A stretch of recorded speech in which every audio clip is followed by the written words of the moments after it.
Happy Monday, everybody. It's Jim, it's Amadeus, and we're here to talk. We're going to have some fun over the weekend. A lot of fun stuff happened over the weekend. How about let's start with Wimbledon there, buddy? We're both tennis fans. There was two people who won at Wimbledon who had never won at Wimbledon before. Yeah, that was interesting to see Von Drusova beat Jabeur. You got to feel bad for Jabeur in a way because she lost in the final last year, and she just still looking for that first major title. Obviously, she's been an inspiration to Tunisian women everywhere, but it's disappointing. I'm sure she's still young though. She'll get her one, and then on the men's side, I mean Alcaraz beat Djokovic, but did he really deserve it? No, not in my opinion. And I still don't think he's better than Djokovic at all. Okay, the rankings be damned. Well, they had that one set that lasted 24 minutes. Yeah, I watched that game. Yeah, and you got to say, man, a 24-minute game is amazing. I mean, that's just crazy. As a matter of fact, what was it? The second set, Joker won it in 25 minutes, and they had that game in the third set that lasted 24 minutes. So amazing stuff. I mean, the only thing, if you're a tennis fan, the only good thing out of that is you now know that there's going to be competition, and competition is what everybody wants. Yeah, I mean, it was interesting how they had the roof open in that kind of wind, considering they closed it for the women's. And I don't know if it's just me, but it feels like every tournament now that, especially these majors that Djokovic goes to, it's just like the entire tournament's against him. The fans were cheering against him. The umps were giving him every bad call possible. So, and personally, I feel bad for the guy because he really is the best tennis player in the world, and he's like when Serena goes to Miami, he gets treated like absolute crap at every major he goes to.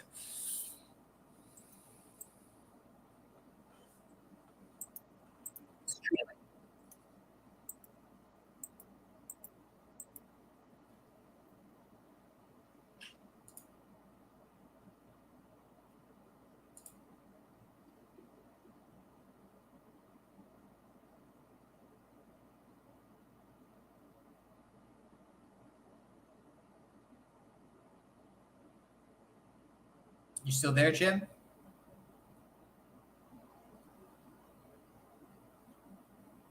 All right, we might be having some technical difficulties right now. Jim has frozen on me, and I know we've been dealing with some Wi-Fi issues lately, but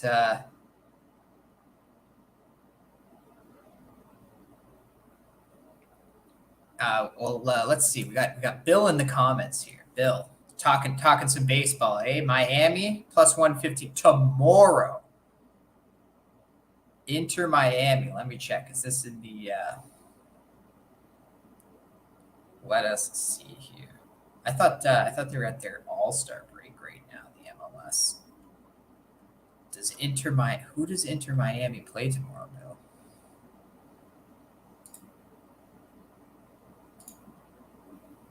That wouldn't be an MLS game, would it be?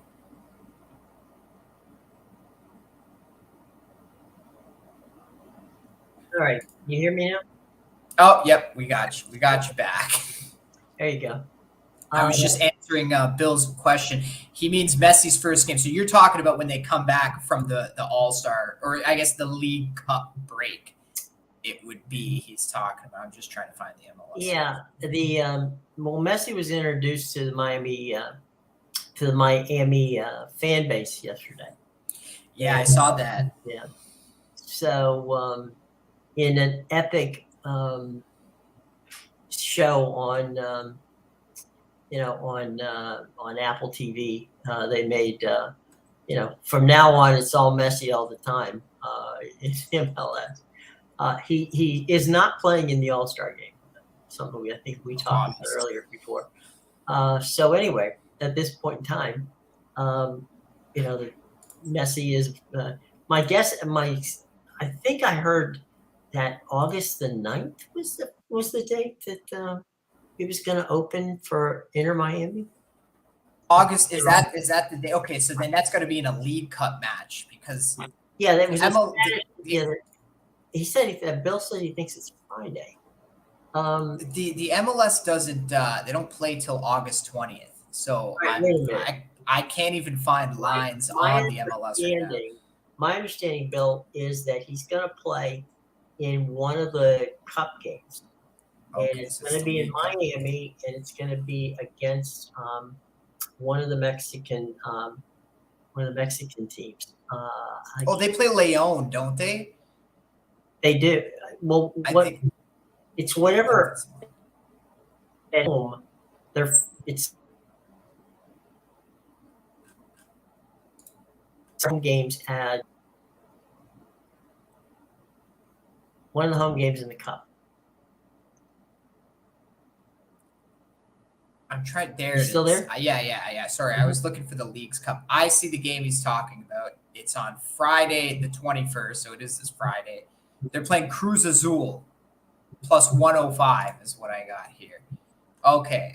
Sorry about that, Bill. Yeah, this is the Leagues Cup, not the MLS. This is like it's a new competition, Bill. This is like their version of how the Premier League has two cups and pretty much all the big European leagues have two cups. Well, they had the US Open Cup and now they have the Leagues Cup. So this is their second cup competition that they're trying out. It could be. He's in town.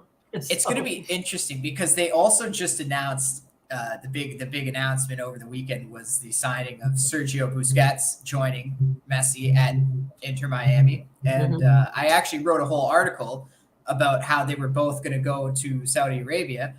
I was wrong about the team they went to, but I was absolutely right about the concept of Sergio Busquets following his buddy wherever he wants to play.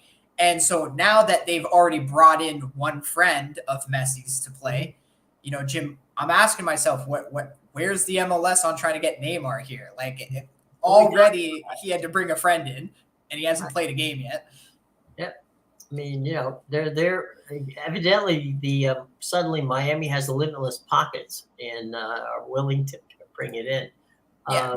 And then over there in Europe, you got two teams fighting to get rid of Neymar, and literally it's like, no, you take him, I'll pay the salary. No, you take him and I'll pay the salary. And Miami will take him and take money from both clubs. So there's that. Yeah, I mean, it's a bit weird when you've got a guy of Neymar's talent that nobody wants anymore. But Miami, I think, Bill, I thought it could be. I mean, the guy's in town, put a jersey on him, put him out on the pit.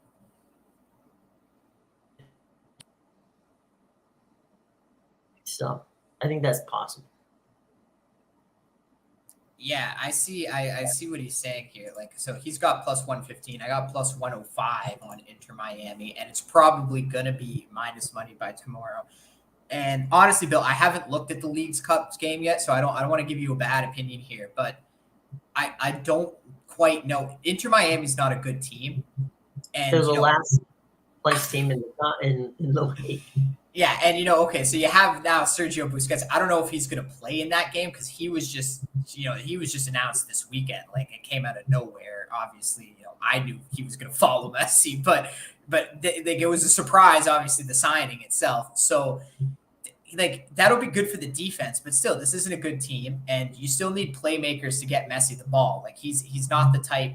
He's older. And if you watched him play for Argentina, he's a little because he's older. He's a little lazy. He walks back to the rest of play.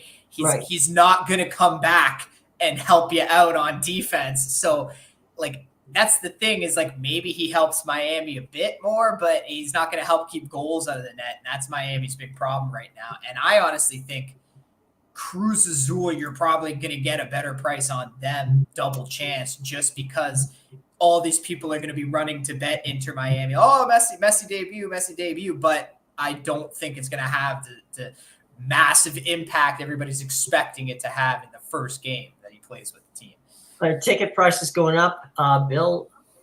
It's a limited amount. I mean, we're talking. They play at Lockhart Stadium in Fort Lauderdale, which seats about 17,000. Now they've brought in, my understanding is they've got temporary seating to bring it up to 20, 21,000, maybe even with standing room 22,000. So, that's a basketball crowd. So you figure, they probably are going to get some serious money for the first couple of games that Miami plays in Lockhart with Messi there. So, yeah, get your tickets quick because otherwise it's going to be expensive to see Lionel Messi play in person in Miami. Yeah, definitely going to be expensive on those tickets. Yeah, I'm looking into Cruz Azul right now, and Cruz Azul is not a bad team. That's the thing, right? They've lost 3 straight because they just started their Liga MX Apertura, the first part of their league, but the Clausura just ended right before, it ended before they had the Champions League a few weeks ago. So they haven't, the season hasn't been over for that long. And yeah, if you put those together, they've opened up this season with 3 straight losses. They ended last season losing 3 of their last 4. But in both the Apertura and the Clausura last season, they actually finished in the top half of the table. So I wouldn't say Cruz Azul is a bad team. That's the thing. They finished the season off terribly. I'd have to say the value is probably with Cruz Azul, especially because you're getting them double chance, right? So if you take Miami, you're hoping they win the game, and they don't win a lot of games. And even though they're going to be at home here, it's interesting for them as a team because, like I said, Messi's not going to just have this massive impact right away. And if they can't keep Cruz Azul out of the net, then that's going to be a problem. There's also the issue of, both teams could struggle to score here. And yeah, maybe Inter Miami advances, but if they do it in penalty kicks, then that's not going to help anybody that takes Inter Miami at this price. No, the thing too about an impact, he's past his prime, but since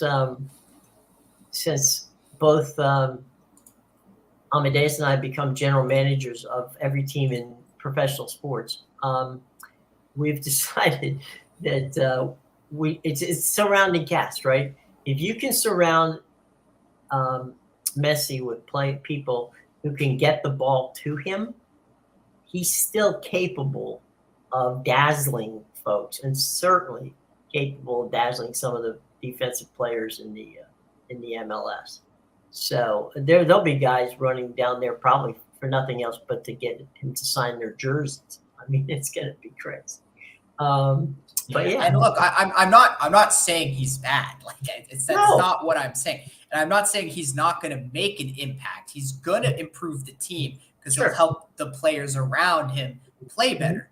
But you're throwing him into one of the worst teams in the league. And I just want you to imagine the scenario of what if Messi went to Everton or Nottingham Forest? Do you think they would automatically be a top 5 team in the Premier League? No, because he's not going to have that kind of impact. You still need the players around him to get him the ball. He needs someone to feed him. I'm just saying, I watched him during the World Cup. He walks back to the play. I'm telling you what's going to happen. He will not be helping out on defense. It's the onus is going to be on the midfield of Inter Miami to get him the ball. And if they can't get him the ball, then having him there is going to make absolutely 0 difference to the team. Okay. And obviously it will get better over time, but we're talking about the first match as well. You're not just going to throw him in there with guys he's never played with before and expect them to be the Tom Brady to his, Right. Well, even Tom Brady got to pick his lineup. So that's not the case. And as you say, Messi's brought some of his pals in. No doubt, the reason he's done it is to help him look better. So yeah, I mean, you're going to do that. And right now, other than Messi, Miami, is standing there with "Hello, my name is" tags so that they can say hello who the guy is. But he likely isn't going to practice for more than 1 or 2 times. Let's say the conspiracy theorists might think it could be fixed for Inter Miami. It's funny. I almost said that a couple of minutes ago that, the first game, his first game against Club Azul might be a win simply because they need Messi to win. But I'm not sure that the Mexican side is going to buy on that. So we'll have You to know, see. it's a good point to make because obviously you're introducing this new Leagues Cup tournament. You don't want your star Messi out in the first round. Right. But like I said, this could go to penalties. This could go past the 90 minutes. You're not going to win with the bet in the 90 minutes. Okay, but to your point there, right?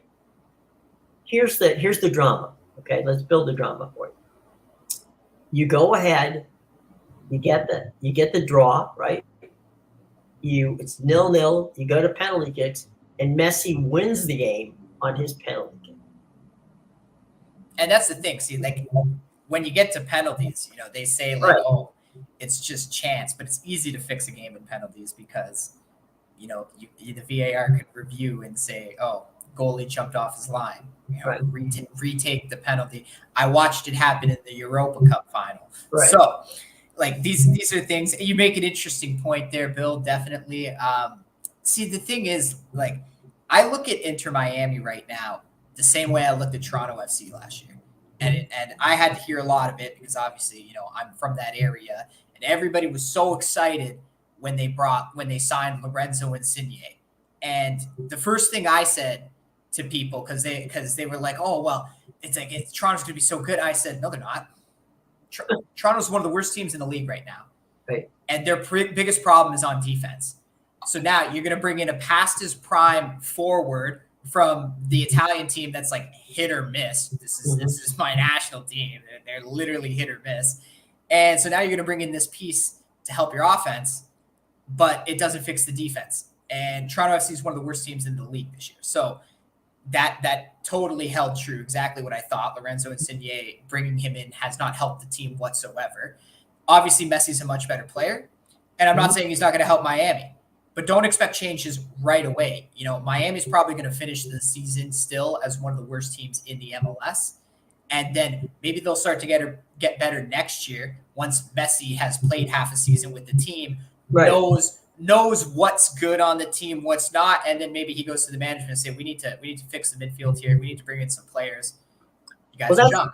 That's going to happen, right? That in the off season they'll tinker and do whatever necessary to make it work, and at the same time, the rest of the league's got to pick up their pace and pick up. You're not going to pick up a Messi, but you're going to pick up some of these superstars that no longer want to, toil for their sides over in Europe. They can come over here and play, and you talk about the Italian teams. I can see an Italian team player, in Montreal or Toronto or or some of the even New York, perhaps New England for sure. Some Irish players in England. I mean, in New England would be cool. So I can see you getting stars that fit the ethnicity and the abilities of these teams in areas where they can draw a crowd and also elevate the value of the MLS. Yeah, definitely. Definitely. And see, the other thing is, these Mexican sides, Mm-hmm. they're definitely no pushovers. They play with a lot of pride because they still view their league as, we're better than the MLS. Mm-hmm. And they're going to use this tournament to prove how much better than they are. Mm-hmm. And if you don't believe me, man, LAFC was like the slam dunk favorite to win Champions League this year. They dominated the competition. And when we got to the finals, they lost both legs. One in Mexico, two at home in LA. So now you're going to give me the worst team one of the worst teams in the MLS. Okay. in a League Cup match. Yeah, Cruz Azul hasn't been playing well lately, but they weren't bad in the Mexican League. Mhm. They were a top half of the table team. And if there's any match to show some pride in, it's going to be this match, because this is going to be one where they're saying, let's have a Mexican team win this whole cup and show the MLS, we're still better than you. You're not there yet. Okay, even let's go with what you said for a second, though. Not only do they get the win if they win this game, they get the win over arguably, because they're, of course, in our hemisphere, in the North and South America, they get to beat the guy. They get to beat Messi on his home turf in the first game he plays as a member of the MLS. So, those are things in the feathers in their caps that they can take on for quite a while. Yeah, definitely. Last night against Panama, yeah. Panama's not that good, but okay. No, Panama is not that good. How they got to the final, we'll never know. But they got there. Yeah, they got past the U.S. somehow. But then again, it was the U.S. B team. But yeah, was Pedro Martinez on that team? Let's see. No, okay, just check. But yeah, those Mexicans, I knew they were going to win. I knew they were going to win it after they destroyed Jamaica. You're getting like minus 150 on them against Panama, and I said, "There's no way. There's no way they don't win this. There's no way they don't not win this in the 90 minutes."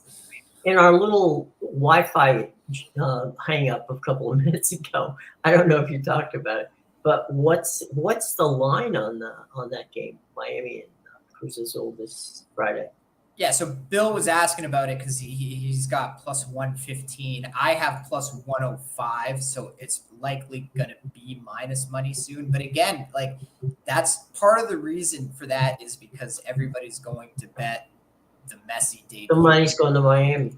And so, like, Bill brings up the point where, maybe they're going to fix it to help Miami. But you could also argue that point with, if a match is going to get fixed, that's because there's money involved and right. not because we need this guy to go deep into the tournament. Mm-hmm. And if people are going to lose their shirts because everybody's running to bet Miami doesn't win this match in the 90 minutes. Well, let's just say this. If Messi plays Friday night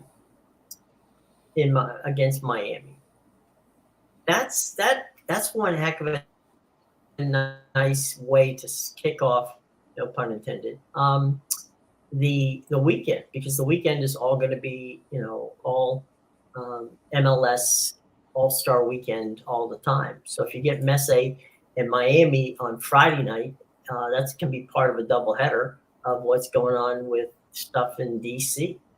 So that could be quite the boom for the MLS for that particular weekend. So that wouldn't be such a bad situation, for what's going to happen for the weekend. I'm just wondering, is there extra time in this tournament, or does it go straight to penalties after the 90 minutes? I don't know. You mean, do they play like World Cup where they play, 2 15-minute? Yeah, because it depends on the cup. I've seen some cups do the extra time. Others will just go straight into penalties after the 90 minutes. So I'm just curious because any rules, so I don't know. Yeah, because if there's extra time, then 100. I've seen so many teams, not try for 90 minutes, Mm-hmm. and then they end up they screw a bet I'm on, and then as soon as they get into extra time, they score like 2 goals in that first half, because it's like, right. now we have the fire lit under us. Now we need to move our butts, but it's a dumb way to play. But if there's extra time, see, I could 100% see this, maybe drawing 0-0 or 1-1 after 90 minutes, getting extra time, give Messi a penalty wins the game in the extra time. But I'm trying to figure out first if there is extra time. I have no idea what the rules are for this tournament. It's a new tournament. I have no clue what the rules are. because usually it gives me an option where you can bet like, Miami to win in 90 minutes, to win in extra time, Right. to win in penalties. And I'm not seeing that option here, which would tell me if there's extra time or not, because obviously they wouldn't offer it if there was no extra time. Right. So, yeah, that's something I think we need to find out as well. Yeah, we'll check that out for you tomorrow. We'll know. By the way, let's not forget that also Thursday and Friday, I should say, the Women's World Cup gets underway in beautiful Australia and New Zealand. And I believe the U.S. team plays on Friday night. We'll have to see about that. So there might be some conflicting soccer television dilemmas here. You may have to go to two screens to pay attention to both. But so there's that. And then if we said the MLS weekend, which we'll get to as we get closer to it, MLS weekend and in DC, where they're getting ready to play against Chelsea in the MLS All-Star game. So that'll be that. So plenty of stuff coming this week. We're just not there yet. So give us a little time, and we will move forward on that. So anyway, there's something. What was the story here that we? Bill. If Bill's talking, Bill has a question here, and I'll tell you right now, Bill. There's a team I do like there. Canada, and I'm not talking about the match. I like Canada to win their group at plus 200. They're simply better than Australia. I know Australia is the home nation, but Canada's ranked higher. Canada has a better team, and Canada tends to go very deep in these competitions while Australia doesn't. So I'm loving the plus 200 on Canada to win the group, because I think they eke Australia out in that group. Okay, so fortunately you're here. What do you think of Inter's 40 billion euro on Bogum? Sorry, on who? Belogum.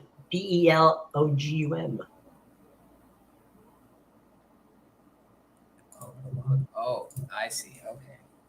I did not. I actually didn't see that. The only thing I saw was Sergio Busquets move. But let me check. I think it's Balogun, right? I think so. Balogun, yeah. So they're using him to replace Lukaku, which is interesting because he's not a bad player. Absolutely not. Balogun's not a bad player, and he's young. But it's one of those things where what made Inter Miami so good, like if you noticed, adding Edin Dzeko didn't do much to really galvanize their attack. And it was more of a chemistry aspect between Lukaku and Lautaro Martinez. And as Lukaku has become more fit over the last few months, he's been playing a lot better. And when you watch him play together with Lautaro, it's unbelievable. Like the passes they find, where they find each other.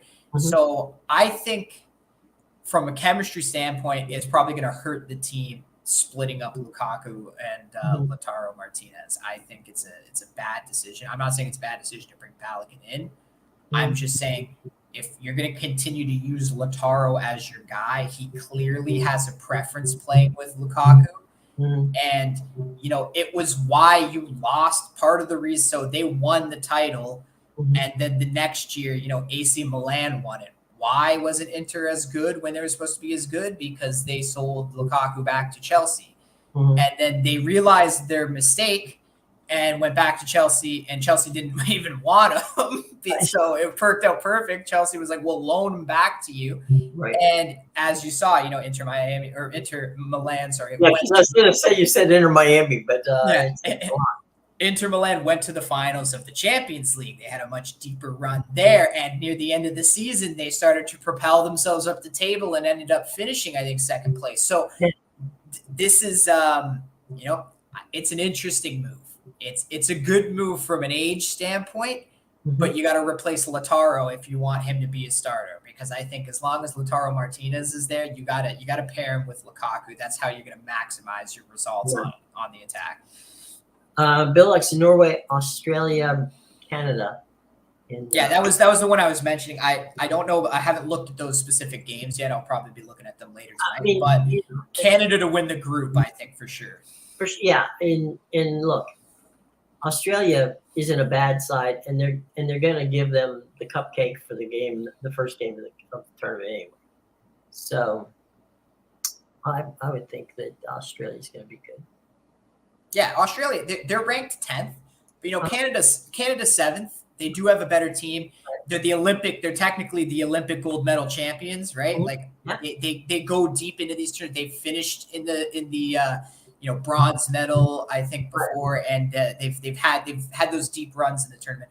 I'm just saying, they're in the same group as Australia. I'm not saying Australia is a bad team, and they're going to have the home advantage, but I think for the value, plus 200 on Canada to win that group is a steal, because Canada's going to win that group. My point was that Australia's going to win their first game. I have no idea. Oh yeah. If Australia doesn't roll their first game 8-0, then we have a real problem. Then problems are going to happen. Some of these games you're going to see wild scores, because these women, they love to score. When they can score like 10 goals, they will score 10 goals. Mm-hmm. Oh, and they play that kind of style. I mean, it's like it's like an up tempo game. I mean, they just roll, and that's what makes it entertaining to me.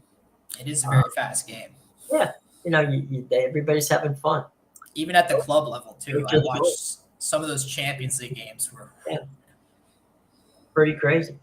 All right, let's downshift for a second, because we're getting into our the close time of rolling into the show here, where we're going to get moving into baseball. Just to touch on it for today. In the pre-show, we talked about the fact that without the Atlanta Braves having a 9.5 game lead over the Miami Marlins, every other division in baseball, the furthest anybody's ahead is 3 games, and the Rays and the Orioles in the AL East have played tremendous ball, both teams, and they're basically 1 game separates the 2 teams. The Dodgers are in town to face the Orioles tonight. Yesterday, the Rays lost to Kansas City in a game that was played in 1 hour and 49 minutes. Wow. Evidently, they had their cars double parked, because 1 hour and 49 minutes is like a 1965 Bob Gibson, Juan Marichal game. That's like a soccer match right there. Right, exactly. So with halftime included. Yeah. I don't know how you play an hour and 45-minute baseball game and get the commercials in. That's wild to break the 2-hour mark. Yeah. I mean, that pitch clock must have been down to like 2. It's funny. There were some statistics that came out over the weekend on the pitch clock and that whole situation there, and the average, the average pitchers are, evidently 78% of the pitchers like the clock. They don't have any problem with it. They think it helps. Interesting. It helps them get to the, it keeps them in a rhythm, good or bad, but it keeps them in a rhythm. Because, sometimes when you have a pitch that you thought that should have been called a strike that isn't, you kind of mope around on the mound for a minute, lose your train of thought and lose your momentum. But, it can be an advantage, I guess, a disadvantage. But for most of them, they're saying yes. And the one thing that they don't like, which the runners like, is the pickoff, limit of throws to first base. So that's not something crazy. I agree. 2's a little. I would give them 3. Yeah, me too. 3. That's only fair. But yeah, having I think we're really getting close to where the races are going to be. And there was an interesting, a very interesting trade proposal that was put up the other day. All right, who we trading now, Jim? Get the um, notebook out. you got the notebook on. The Cardinals are not coming back. Okay, I don't think I saw the Cardinals over the weekend. Yeah. No way they're coming back. Okay, so San Diego, they're talking San Diego sending Xander Bogaerts to the Cardinals for Paul Goldschmidt. I wouldn't make that trade, but let's assume for the moment. And the reason behind this is that the average for the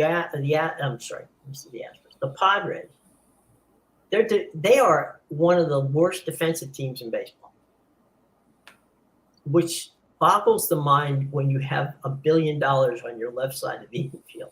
Must be the right side must not be able to catch anything. But they are. And so statistically, you're thinking, how do we get better at this? They're giving away runs and they're not scoring enough to keep with them. So, what do? You just have to, go with what you can. And so the potential was, okay, they could get better if Paul Goldschmidt played first base. Well, that's true. I'm not arguing that point. Anybody's going to be better with Paul Goldschmidt at first base. But why would the Cardinals take Xander Bogart? Where would he play? He doesn't play first base. That's the thing, right? Like, does the trade make sense?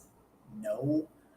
But to the Padres, it does. Yeah, I was gonna say it's a great move for the Padres, absolutely, because it sounds like someone's listening to the show and said, "Let's bring in a veteran voice, maybe to guide our lineup here." Right. So clearly, the Padres are watching the show. Good to see. It's nice to know. We diagnosed their problem, and now all of a sudden, someone's throwing out like, "Oh, maybe we do need to bring a veteran in." That's a Jim Bowden trade, okay? Jim Bowden, when I used to work at the Washington Examiner, I would work with Jim sometimes on his story because he would write a story for the paper. He was the general manager of the team at the time for the first year. And all I ever heard was Jim talking about trades. And the trade was never good for the other side. And you're like, they're not supposed to be. Well, you got to at least make it sound good, and it's like, every time he's talking about trade, it made no sense. And so I felt kind of like you're getting PSD of Jim Bowden. It was a Bowden trade. I'm going to trade, the Padres need a good defensive first baseman. So let's go get Paul Goldschmidt. Well, great. You're right. Paul Goldschmidt's a good first baseman, and he's going to help you. The only way that works, and I don't know Xander Bogaerts' contract at this point. I know that Goldschmidt is a heavy on. He's a weight right now. Okay.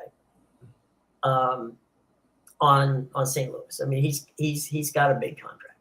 So if you're willing to eat that contract, because that contract goes on for more years, that's what I'm saying. I don't know what Xander Bogaerts' contract is. I mean, that's the only way it gets done. It gets done if the Cardinals say, all right, look, we got Xander Bogart. He plays 3 to 4 different positions. Fine, we'll plug him in somewhere. And if they'll eat Goldschmidt's contract, well, then maybe that deal gets made. That's the only way I could see that deal coming off. Yeah, I don't know. That sounds a bit more like one of those monopoly trades where you try to be like, yeah, I'll take Park Place off your hands, and you can have my light blue one. So you can get your 3 there. Yeah, you can go ahead and have the railroad. I'll take Park Place. Yeah, now you have all 4 railroads. There you go. What happens with Shohei Ohtani? Well, Billy, you haven't been paying attention. We had him in a Dodgers. We had him in a Dodgers uniform 2 weeks ago. We've traded him to 3 different teams by now. Even somehow the Padres got thrown in there that I figured out a way for them to get him. Yeah, probably Xander Bogaerts. Let's see. Yeah, we sent to the Dodgers as well. But if you're the Dodgers, what do you give up? You wait. Yeah, You just wait, you let him wait get for your offseason. because here's the thing with the Dodgers, okay? And I don't understand how this is happening. The Dodgers are in first place, and they don't have any pitching. Yeah. I mean, even Kershaw can't get you 6 innings. Yeah, Urias isn't having a good year. You got Walker Bueller on the IL. Yeah, and then who's Tony Gonsolin's? He's been good. He's been their best starter, but he's hit or miss. I thought that kid Emmett Sheehan was pretty good, but now he's a rookie, right? Yeah, now 4 starts in, he's starting to slip up. They also have that other rookie, Bobby Miller. So, 2 rookies in your rotation.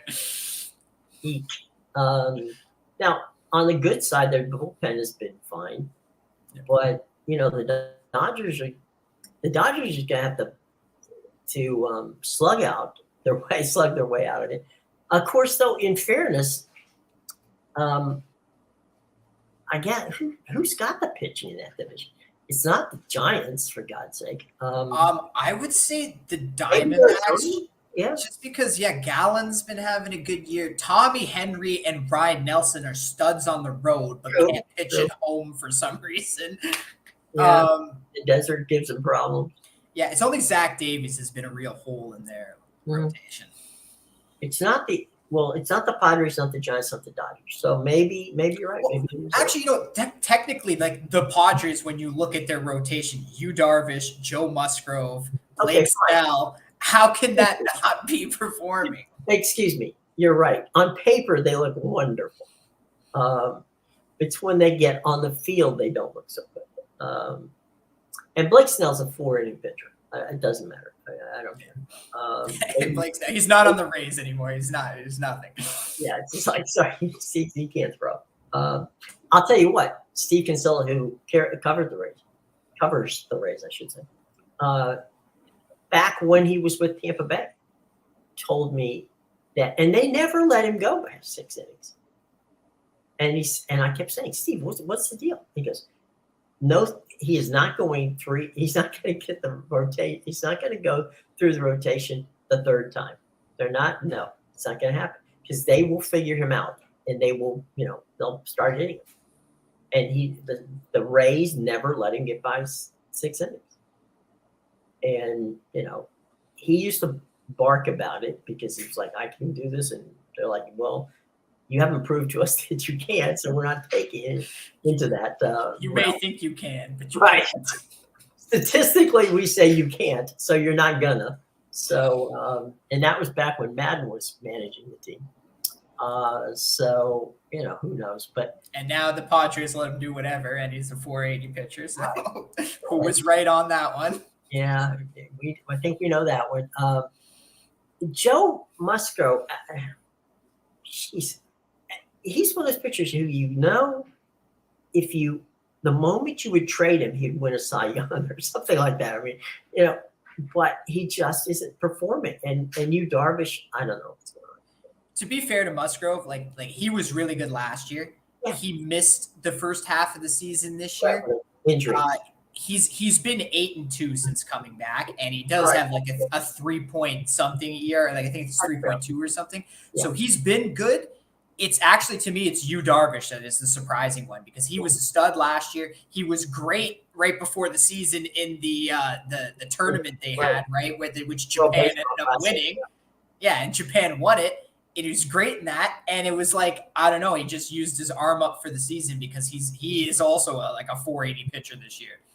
It's funny because they won the championship game was him. He started it and Ohtani closed, right? Yeah. That was not there you go. And he's been nothing but bad since the MLB season started. Ohtani's been good, but Yu Darvish has just been a disappointment. Maybe he used up all his good innings playing in the World Baseball Classic. I don't know, but it's been weird because and if you look at Darvish's career, right? Darvish has had a good year, bad year, a good year, a bad year, good year, a bad year. He hasn't really put a couple of years. Now he did when he first got here. I'll cop to that. But since he started you know, team hopping. He has had a good year, like with the Cubs. Good year, the year they won the pennant and in the World Series. Bad year when he came back. So I don't know. We'll have to see, but interesting stuff. But yeah, Billy, we had Otani to the to the Dodgers. The Dodgers. Who did we have? We had him to the Mariners, the Dodgers, the Giants, and we might have had him to the Padres. We had to the we said they'd have to sell Machado and Juan Soto Yeah, just to buy get Otani. him. Yeah. Do a little bit of both, a little bit of selling and buying at the deadline, because that's a super Padre move in my opinion. Right. Yeah, but I mean, Manny's what, 5 years in on the Padres, 4 or 5 years. Yeah, he's pretty. Okay. He's been there So a while. He was like the first, right? Right. He's still got 5 or 6 years on that contract. Yeah. So somebody's got to eat that thing if they want Machado. And we know Soto's a free agent at the end of the deal. The team that doesn't spend the raise probably should hear. Okay. That's what Rye Cape said. Yeah, look, it would not be if we're talking about rentals, okay, and not buying, right? Or renting now. The Rays could do a deal and get Otani.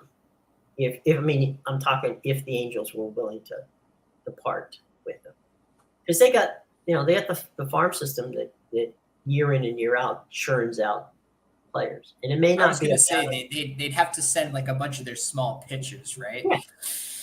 Well, that's what that's where.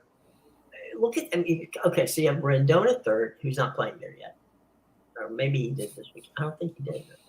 He hasn't played yet. He's back. He hasn't come back. Trout, we don't know when he's coming back, if he's coming back.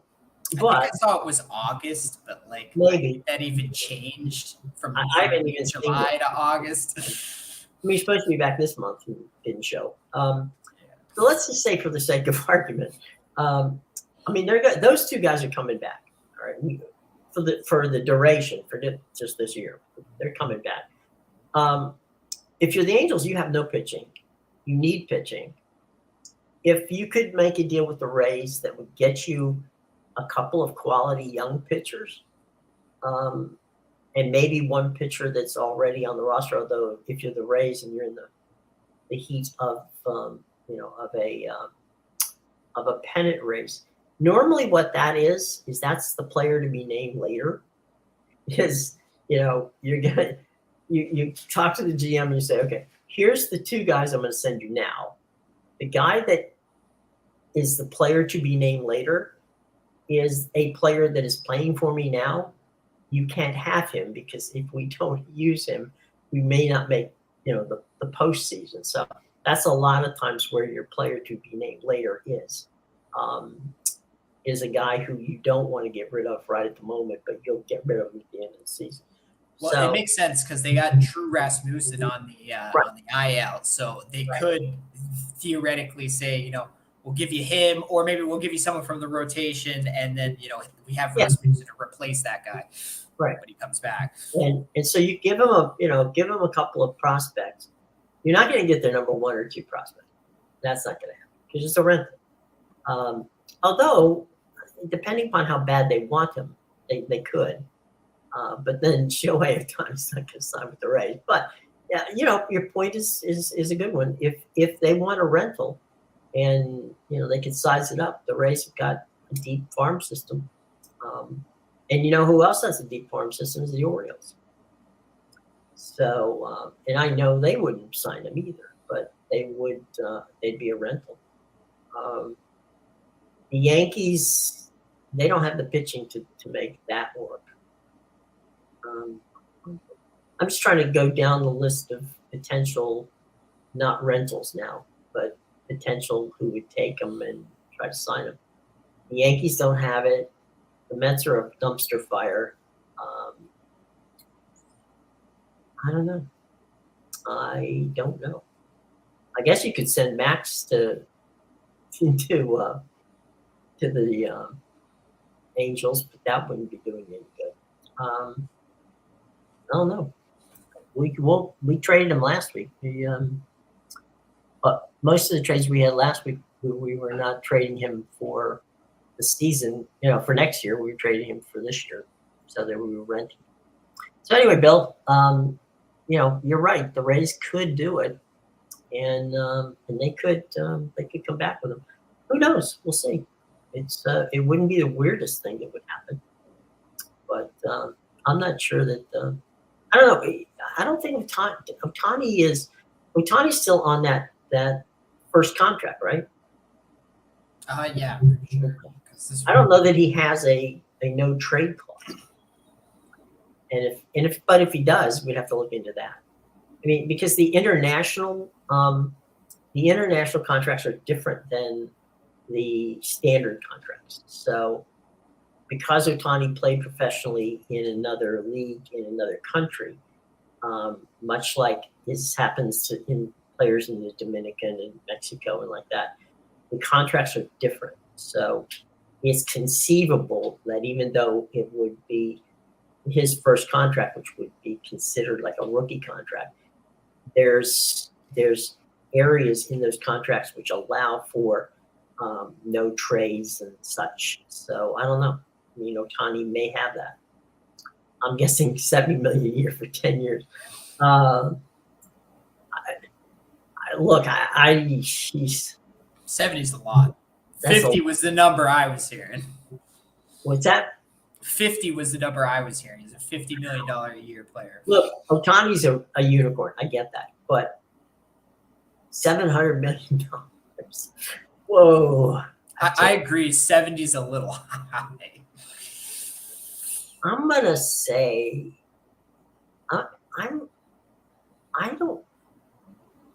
we have technically the extension that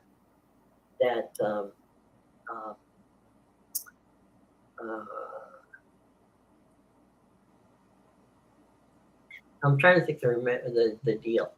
Technically, the extension that was signed by Trout made him a $500 million contract.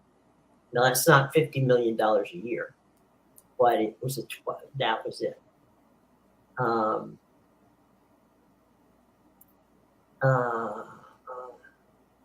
I just think I don't see him going over.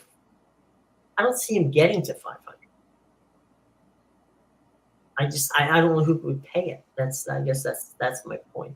50 million was the number I was hearing what he's worth. It'll probably be closer to 40, 45-ish is what he'll get. But yeah, I'll cap it at 50 million. I don't think he gets more than 50 million a year. Well, I mean, the point that you bring up about Asia, okay, brings Asia baseball to Asia was already there, okay. I'm sorry, baseball was already there. It's been there since World War II. The thing that might help you if you're Major League Baseball, and because this is what the MLS did with Messi, right? If you have a contract and you're Major League Baseball and you say, tell you what, we have sold the MLB TV rights to Japan. Theoretically, there's a way that the Angels could, through Major League Baseball, get a cut of the MLB rights to Asia, okay? And they could pass that on to Ohtani that way. So, and there's ways to get him money that isn't dollars that are coming out of Artie Moreno's pocket. And that would be one way. So, or you could also write into the contract, jersey sales and all kinds of other merchandising things that would allow him to get to north of $500 million. But it's even hard for me to say. But yeah, I mean, it's he is definitely, like I said, he's a unicorn. Nobody pitches and as well as he does and hits baseballs as well as he does either. But how long is that going to keep up? Is he 10 years? Hey, Foxy, how you doing, buddy? What's going on with you? Foxy, long time no see. Yeah, good to have you in the house.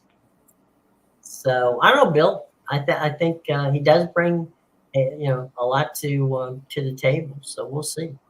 But Well, just that point about he brings Asia to the MLB. That's all the more reason why he would stay on the West Coast because, as you mentioned before, Jim, the Angels games get televised in Japan, so it makes more sense for him to be on a team out west.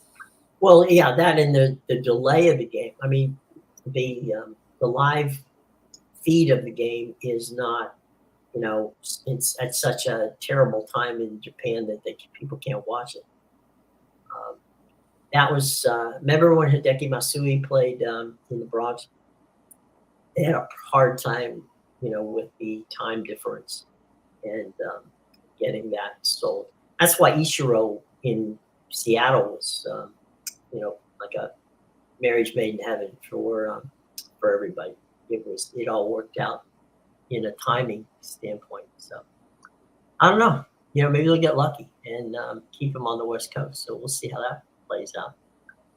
Since we have him in the Dodgers, that wouldn't be a bad idea from that standpoint. So we'll see. Let's take a quick look at the baseball schedule tonight before we get to what's going on here. The Dodgers are at Camden Yard tonight. That's got to be a really good see if the Orioles can keep that streak running. The Dodgers had a good weekend in New York with the Mets. Cleveland is at Pittsburgh tonight. San Francisco is at Cincinnati, who can't seem to score.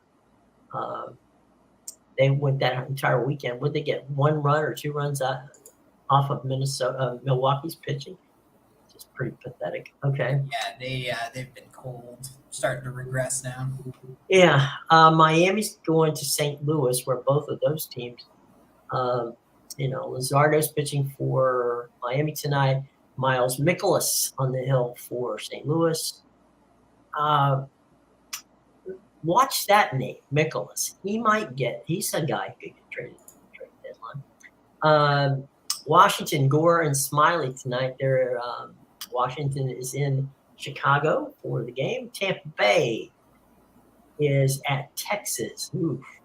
McClanahan and Dunning on that one. Detroit, Kansas City, Manning and Lyles. Yankees are at the Angels. That's going to be Severino and Canning. Boston is at the Oakland A's. To be announced, one of our favorite pitchers of all of baseball will be starting for Boston. Blackburn is on the hill for Oakland. Minnesota at Seattle. That's Sonny Gray against Mr. Gilbert. And that's pretty much your baseball for tonight. So what you got going tonight over on the picks there, Mr. Amadeus? Yeah, you can get my premium plays at bigal.com and pickadvisor.com. I got 2 MLB for tonight. Nothing on the pitch. Not a great day for soccer, but I'll have some stuff up for tomorrow. And obviously, it's going to be a big week with the Women's World Cup and all the other things starting, the Leagues Cup and all that. So it's going to be interesting. There's also some Copa Sudamericana this week. The second legs are finishing up of the qualifying round. So. And then right after they get about a week off, and then August first week of August, they're right back into the round of 16 for Copa Libertadores and Sudamericana. So lots of soccer coming. Yeah, and of course we'll be knee deep in the Women's World Cup at that point too. So it'll be coming at you hard and fast. So yeah, and even the UEFA Champions League qualifiers have already started. Mm-hmm. So as we get more into August, we'll still be in qualifiers, but you'll start to see more of the known teams like the Malmos, and I know Ludogorets is already in it, but you'll start to get better matchups on those teams, maybe find some value in those games. So, yeah.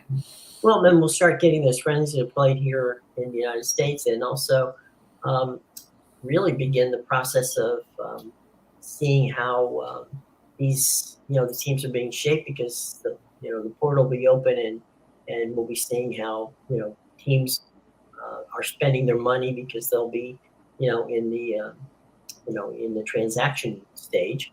And then, August also means the beginning of professional football and a little, almost the beginning of college football. So it's not like and baseball doesn't go away. So things will be heating up, and we'll leave you with this. This past weekend was the WNBA All-Star game out in Las Vegas. And one of the things that Adam Silver was talking about with the NBA was going into more of a season-long type thing. And he was saying that they were going to begin the process of like an NBA version of Comic-Con, which don't ask me what he's going to do to get to do that, but okay, fair enough. They're looking at all possible revenue sources as the NBA, works up, and the possibility of playing some games in Europe during the season. So, we'll see how that goes. We know it works in the NFL, but they get a week tape, so I don't know how that's going to work in the. They've had preseason games in Europe before, but I don't know how a regular season game being played, say in London or Paris or Rome or wherever they may play it, will play out. But hey, that's we'll find out. I guess it'll keep us busy with the commish. All right, we've had a lot of fun. Look, Bill and Foxy and all the rest of you who have joined us this afternoon. It's been fun, and Amadeus and I'll be back here tomorrow, 2:00. Bring friends, tell everybody. Subscribe, hit the bell, and like us. We're likable people. So very simple. Just subscribe, hit the bell, and like us. Until tomorrow, guys, for Amadeus, I'm Jim. We are on our way out of here.